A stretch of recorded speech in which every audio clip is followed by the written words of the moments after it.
Welcome to the Coaching Chat Zoom. I am so excited to just jump in on this second training. We started last week with a book called Atomic Habits. Thank you, Letty Algieri, for recommending this book. It's fabulous.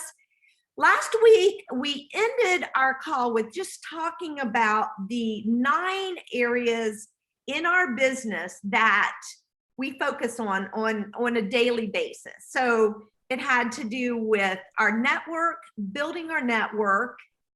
From that, how do we build a network, then how do we really start making connections with that network? And then from that column, quadrant, we go into that next one. Then once we make those connections with that network, how do we transition them into being a customer? Then how do we take that customer and turn them into a raving fan customer and give them great customer care? And then what habits do I need to put into place to get people excited about this mission that we're on? And then once they become a partner, how do I develop and grow them? And then another area in our business is the whole area of social media. How do I show up on social media? And then the next quadrant there is getting good at inviting people to events. And then lastly is this whole area of personal growth. So the more habits I can develop that I don't even have to think about in all of these areas, the stronger my business will be, the faster it's going to grow. And so our homework last week, and I forgot to post this on Team Extreme Facebook, and I will do it this week so that you guys can print this out and really begin thinking of all these areas. And the question I have, how do I incorporate a habit so that I'm automatically doing something in each of these quadrants? So we're going to come back to that. Today, we're going to work on how do we create these habits? And then what do the habits look like? So then we can come back here in each of these areas and begin applying habits to each of these areas. Does that make sense? Okay. All right. So today we're going to talk about the habit loop. And if you just think about this, 2 C's and 2 R's. So he talks in the book about when you form a habit, these 4 components have to be there for the habit to stick. So number 1 is something has to cue you to start this habit. So I think the question you ask yourself is, what's the reminder? What is it that's going to cue this habit to trigger it? So I'm going to give you an example of, and I keep going back to Letty. Letty must have got it out of this book. I haven't got it to it yet. But a couple years ago, Letty gave me the idea, which it's a very simple idea, but it's very effective, is setting your alarm. And my family probably could die because my alarm's going off on my phone all the time. But I set the alarm for certain things, not just to get up in the morning. But here's an idea of at 11 and at 3, I have an alarm go off on my phone. 11 o'clock, a reminder comes up on my phone that says, reach out and connect with 5 prospective customers and partners. And then at 3, I have another alarm that goes off that says, do some good customer care, reach out to 3 to 5 customers. And so I have to consciously say, I'm not going to do that. So that would be an idea of a cue. That is so obvious. I can't miss that cue. I'm going to have to consciously turn my phone off. Another thing in the book he talks about in this whole area cue is literally stacking your habits. So if you think about it, I've got another stacking habit phone alarm. So my alarm goes off at 7 a.m. and 7 p.m. And at 7 a.m., the alarm goes off and it says, Elaine, do your yoga. And then at 7 p.m., it says, Elaine, go for a walk. And so that would be a matter of stacking. Or I bet you guys have habits that you're stacking now, you don't even know you're stacking. Mhm. What about in the morning? I go feed the dog, I put on the coffee, I lay out our Juice Plus. Anybody have a stacking like that? So if you know we're doing stacking, just that we've learned routines, I would have called them routines, but truly it's a stacking of habits. What if we get really good about stacking our habits with our business? How can we stack habits? And what's the cue to trigger those habits? So I want you to think about, so we're going to come back. So think about different cues. I've just given you one cue, which is a phone alarm, which works good for me. But maybe you've got some good cues, whether it be business related or non-personal related. I want to hear them, and we're gonna process a little bit of this. Okay, so number one, a habit to develop a habit, we have to have a cue that triggers it. The second thing is a craving. What inspires you to have this habit? So when I think of a craving and a habit, so when I pour that cup of coffee, that craving for that coffee is tied to my time in the morning. I have a devotional time where I sit down, I read my Bible, I pray, I think, I talk to the Lord. So that craving to me that's tied to my habit is that cup of coffee. So when you think about the cue and now the craving, so what would be a craving to help this create this habit in our business? And we're all different, but one of the cravings I have is just an organized system. And as Scott, I've always told you what Scott says, systems are a dime a dozen, but if you want to be successful, you better have one. And I use Teamsy as my organizational system that I track my customers, my prospects, and my partners through that organizational system. So I do have a craving because I love organization, and that's probably what really is attractive to me, is feeling like, okay, I've got it organized. So whatever system you're using to really kind of organize and track yourself, I think that's going to be key, a key craving that will draw you to this business. But think about some other cravings that draw you to the business. And maybe some cravings, let's think about cravings that we have personally that draw us to a habit. So, what inspires you? That's the question. All right, so we're doing like a loop here. So the third one is, so first we have to have a cue to trigger the habit, then a craving to pull us in that direction.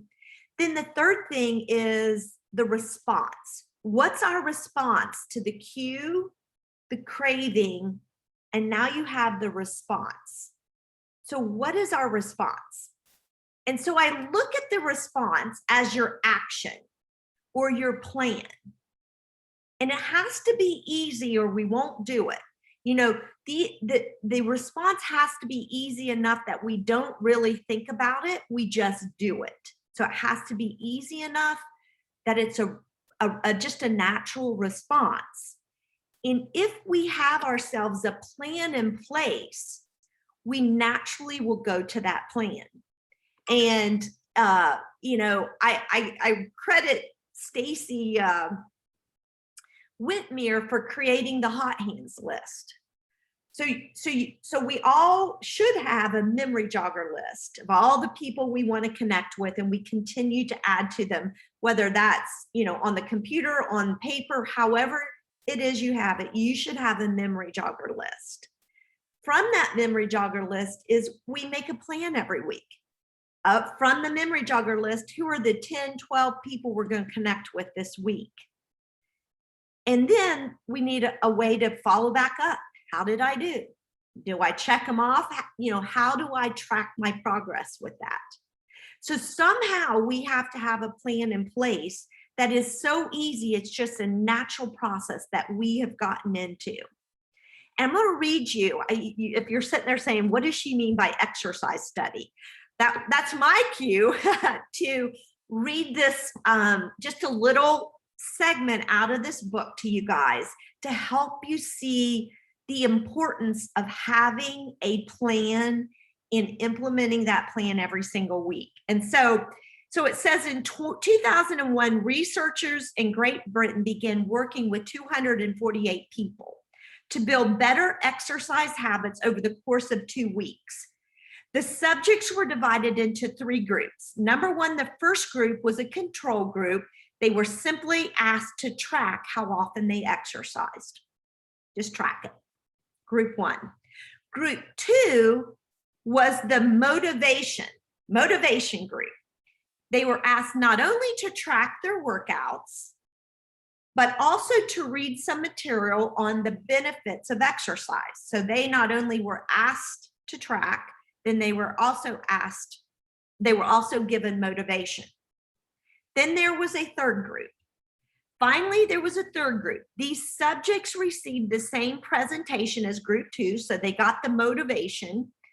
They were asked to track, just like group 1, which ensured that they had equal levels of motivation. However, they were also asked to formulate a plan for when and where they would exercise over the following week. So they were asked to do a daily plan. So now, anybody have any idea what the outcome of that was? Here it is. In the first and second groups, 35% of group 1 were successful and they exercised. 38% of group 2 exercised. Now you'd think group 2 would have had a bigger outcome than that, wouldn't you? Only a 3% increase with the addition of motivation.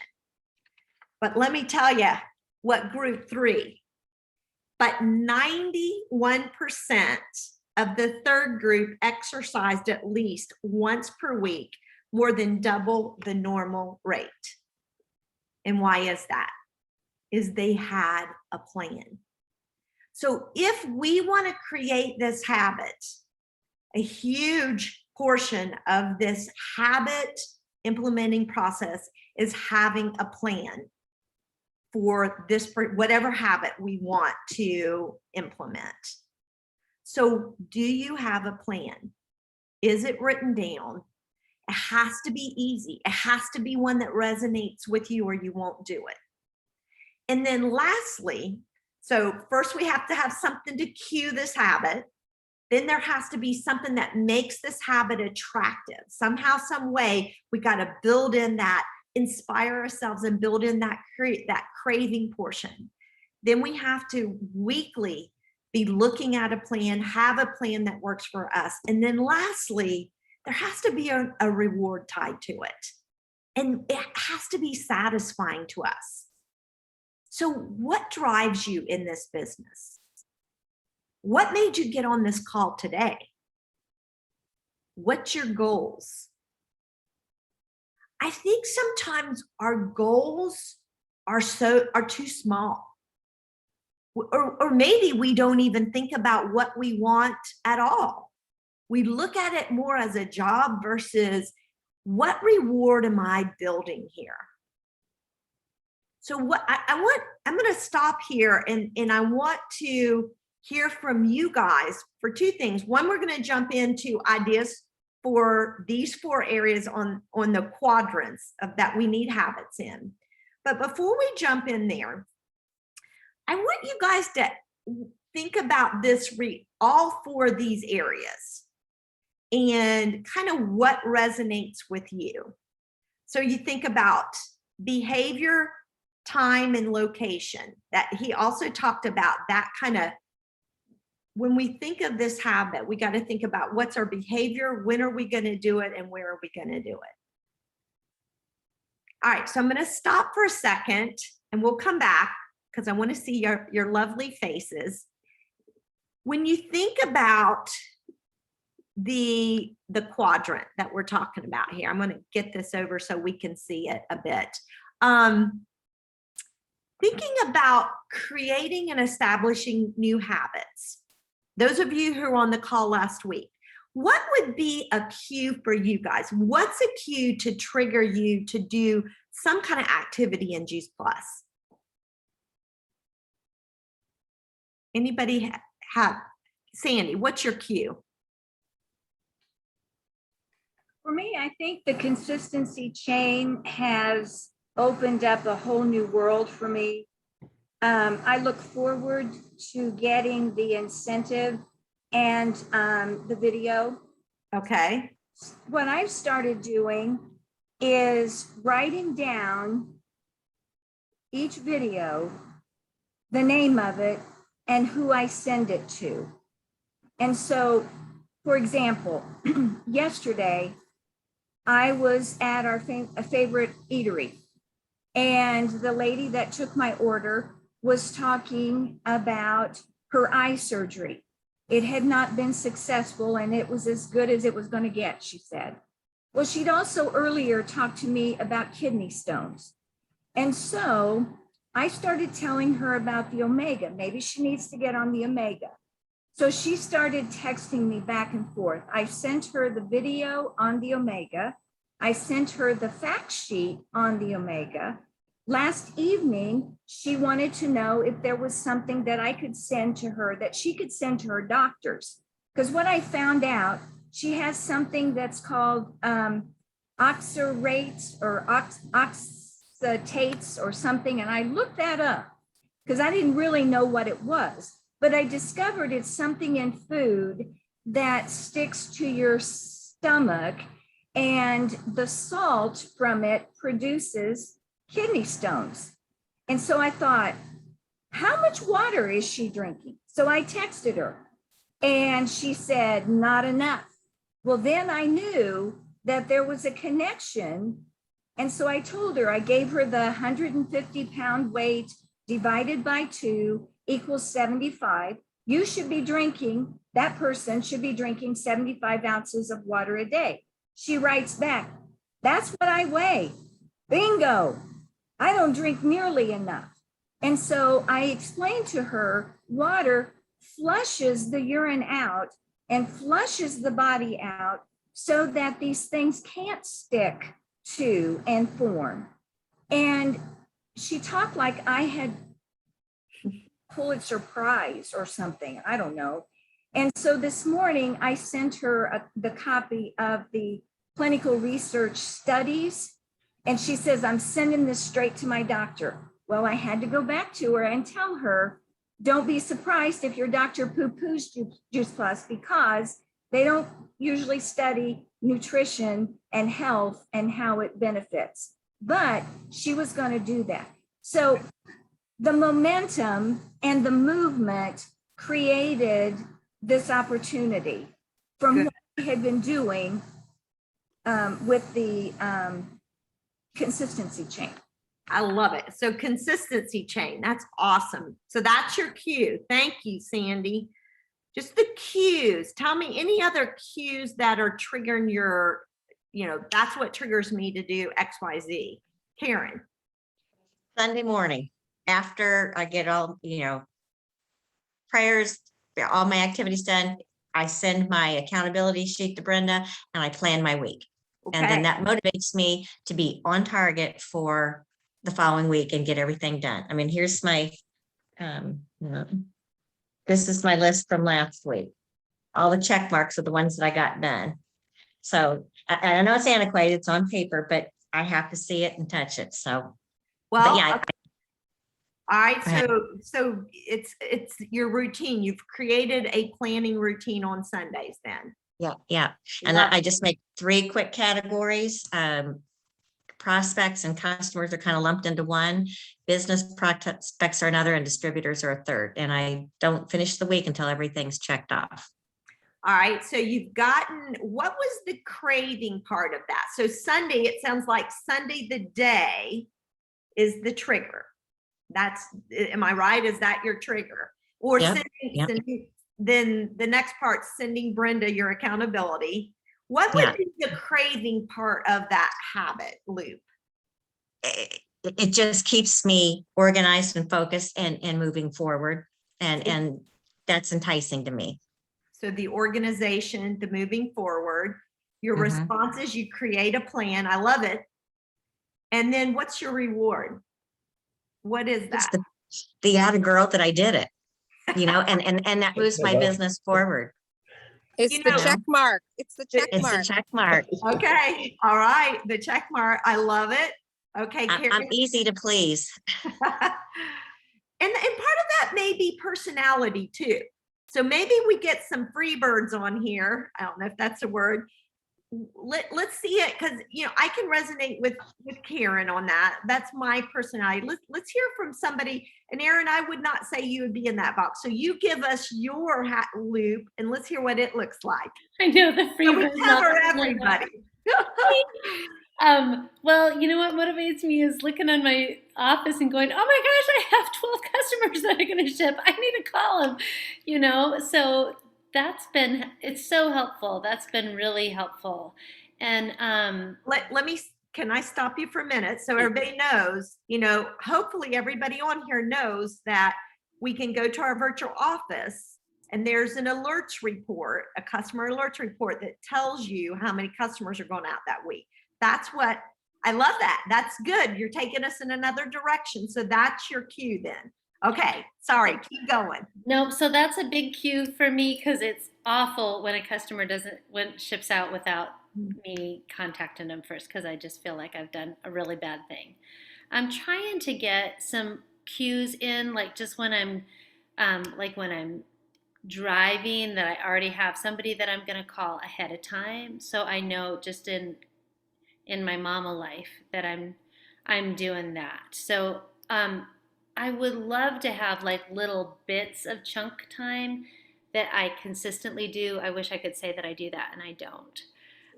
So Teamsy has been helpful to get 100%, but still I'm like not solidly motivated by that. But I am motivated by like awesome stories and like just talking to people and going, oh my gosh, you got to hear about this, Okay. So we're working on the craving part. Mm-hmm. One idea I was thinking about when you made a comment of getting some more cues for the driving time. What about, I think it was 2 weeks ago, we did the grid of what to do in 15-minute segments. Were you on that call? I got that. Okay. Yes. So what if you put that in a plastic sleeve and just kept that in your car, like right there near your stick shift or whatever? Mm-hmm. That's Because that would, one, be a trigger.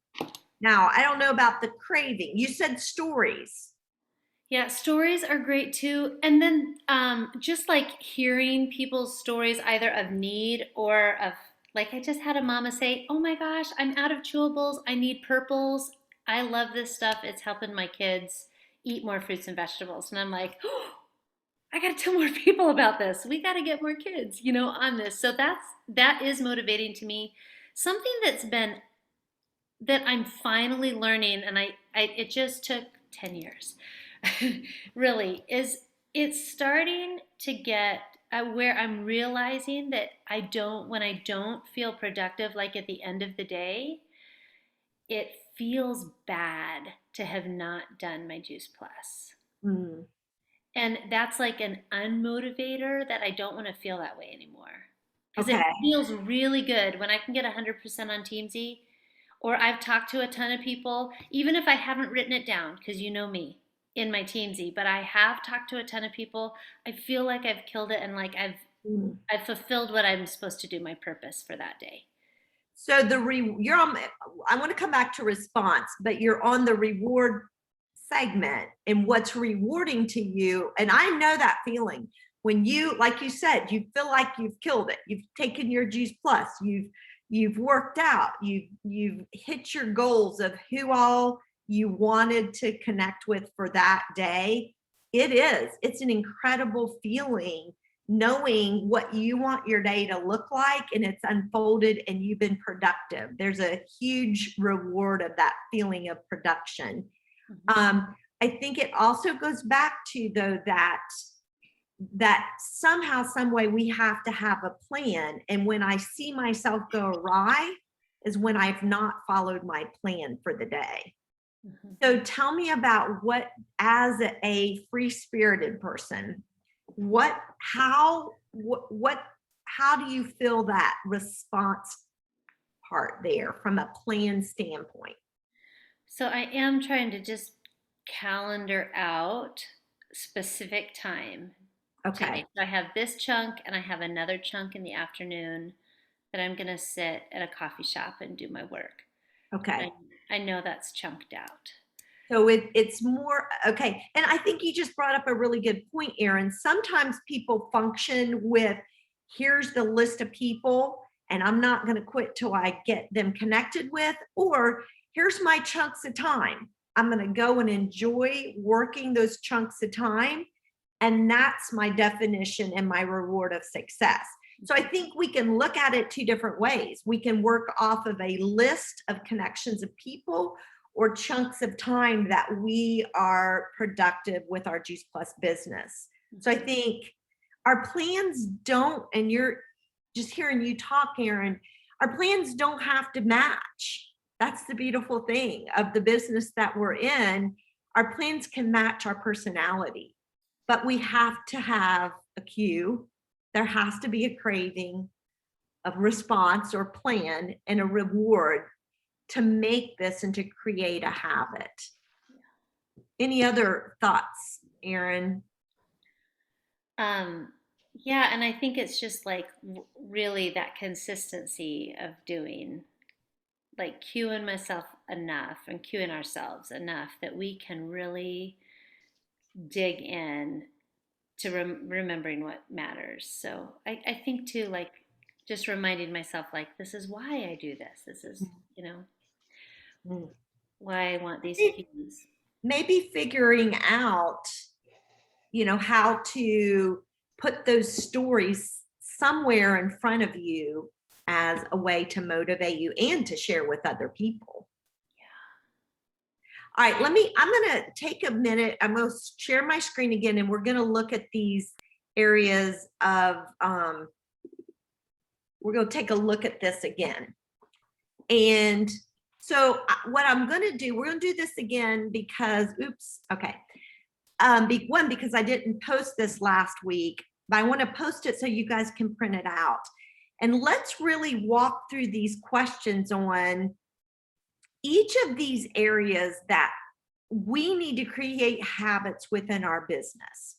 And the homework will be is think through these. How will I expand my network? Even if we started with a big network of people to reach out and talk to, we're always going to need to be expanding. And how are we going to create a habit that we will expand our network and keep it growing? How will I engage these people and find out what their needs are? Some of us have a big network, but maybe we're not that close to the people in that network. So we've got to figure out, how am I going to dig in and find out what their need is so that Juice Plus makes sense? So I'm going to post, anybody have any, I'm going to let y'all look at this for a minute.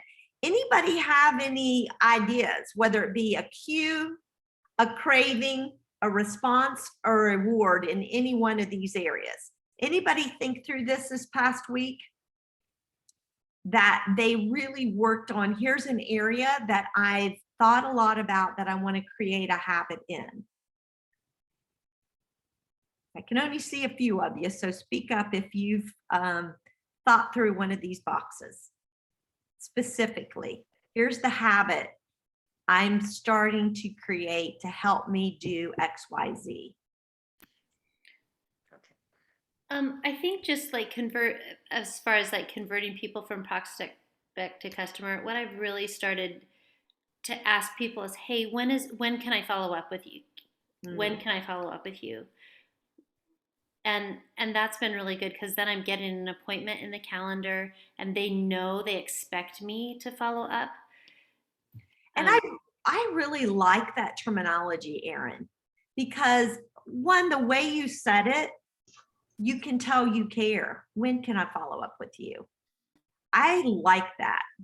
That's a good habit just to, like you said, to get into is the minute you start talking to someone, you've found out their need, you've shared Juice Plus, ending that exchange, not only with giving them information, but ending it with, when can I follow up with you? When's a good time to follow up with you? Not shying away from that. I like that. Karen, you raise your hand. Yeah, I was just thinking of the first one, how will I expand my network? And I've learned to keep my mouth shut more and listen more. And then so I can assess their needs. And then that always gets me, that pops something in my mind, right? Whether I want to share with them a video, or if I want to invite them to an event, or just say, oh, share about the omegas, for instance, whatever, you know, if that's what the conversation led to. So listening is hard thing that I've had to learn, but I've learned it. I think all of us extroverts, I am such a, what I want to say, offender of that myself. So let me go back to asking you, what's the cue to remind you to stay quiet so that you can collect information? I guess when I feel myself getting excited, wanting to share so much, I want to spew everything. And then I calm myself down and I just listen some more, and then I spew in snippets. I love it. So it's that excitement that you're wanting to, I love that. All right, I'm gonna, let me throw out anybody else looking at these. Dale, were you gonna say something? Yeah, I've been trying to really be proactive in continually viewing videos and trying to categorize them. People want to see themselves. And so if you're trying to share the business with a young mom, to see a young mom talking about being concerned about how she's going to influence her kids is much more meaningful than giving it to an empty nester. Although they may be interested in their grandparents, or if they happen to be African American, to see an African American in that group. You know, so they're really talking to me. Yeah. Well, I love the fact, so what Dale is talking about here is that last quadrant. What habits will I establish in order to produce professional growth? And that's what Dale's doing, is developing that professional growth. And from that, using what she's learning and pulling it back into, how do I create a habit out of my time and growth in learning? So, all right, so I promise, okay, our time is up. Let me stop sharing. So I promise I will post this on Team Extreme Facebook in the, where I posted the invite to the call. I'm gonna post this form so you guys can print it out. And that way, let's keep working on this. And next week, bring that form back to our call, and let's really take a look at ideas that you can share. We can share with each other. Some of the ideas that we've already heard today were fabulous. So